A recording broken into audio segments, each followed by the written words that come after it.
ایک دن میرے محبوب آقا نامدار صلی اللہ علیہ وسلم اپنے پیارے صحابہ کو نماز کے متعلق ارشاد فرما رہے ہیں۔ فرمایا میرے صحابہ یہ بتاؤ،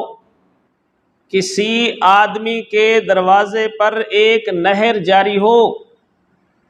جس کا پانی گہرا بھی ہو، صاف بھی ہو اور چل بھی رہا ہو، اور وہ بندہ روزانہ اس میں 5 مرتبہ غسل کرے، فرمایا کہ بتاؤ اس کے بدن پر کچھ میل باقی رہے گا؟ صحابہ عرض کرتے ہیں یا رسول اللہ کچھ بھی میل اس کے بدن پر باقی نہیں رہے گا۔ فرمایا یہی حال ہے اس خوش نصیب انسان کا جو 5 نمازیں ادا کرتا ہے،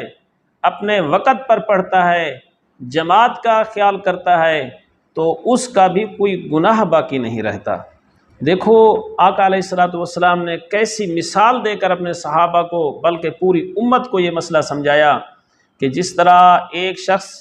ایک دن میں 5 مرتبہ غسل کرنے سے، نہانے سے اس کے بدن پر کچھ بھی میل باقی نہیں رہتا، بالکل صاف شفاف اس کا بدن ہو جاتا ہے، تو جو خوش نصیب انسان اپنے رب کے حضور دن میں 5 مرتبہ سجدہ کے لیے جاتا ہے تو اس کا بھی کوئی گناہ باقی نہیں رہتا، وہ بھی صاف شفاف ہو کے اللہ کے حضور جائے گا۔